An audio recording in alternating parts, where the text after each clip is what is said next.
Ang trahedya kalit nga moabot ug way bisan kinsa kanato ang nasayod ug kanusa.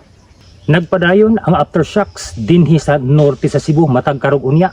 Bisag 8 na kabuan ang milabay, pero ang aftershocks matag karog unya naa nagparamdam. Kining dagkong hiwa ug marka sa yuta nagpabilin nga presko gihapon ang panghitabo sa atong hunahuna. Ang nahitabong linog karon sa Mindanao di gid kalikayan nga manumbalik sa atong hunahuna ang trahedya nga atong nahiaguman miaging tuig. Ilabi na gyud karon nga 8 na kabuan ang milabay apan dunang gihapay aftershocks dinhi sa norte. Ang uban nga nabiktima sa hinay-hinay nakabangon na apan subo palandungon nga daghan pa hangtod karon ang mga wala pay panimalay tungod sa kalisod sa panginabuhi. Sa akong pakighinabi sa tag-iya ning maong panimalay, sangko sa langit ang iyang pagpasalamat sa kahitasan. Sa kalit nga pag-uyog, sa kusog nga pagtayog, nahuslag og nitakilid og largo ang ilang panimalay. Niadtong orasa, wa na siya masayod og unsay nakaipit og nakatamok siyang kalawasan nga gamit sa panimalay. Itong orasa. O lagi anak lagi sus inang kang wa lagi 5 minutos gid oy. Hitabo din. Ay do insa man bako ko ma. Bugo sige di matug na lang ko.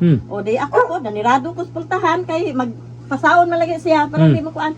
Mo pagi ko kapang hapas akong BTS. Kurog. Ni uyog bitan sa imog. Huy mura. Largo kahagba. Hala, mura na madili na gyud dito. Okay. Burn out man to.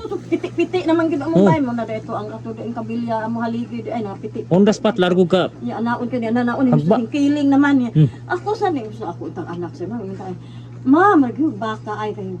Ma tulong patay na ko ma. Kung unsa may imong sitwasyon diha. Sa patay na lang ko ma di mo tulong imong siya nga.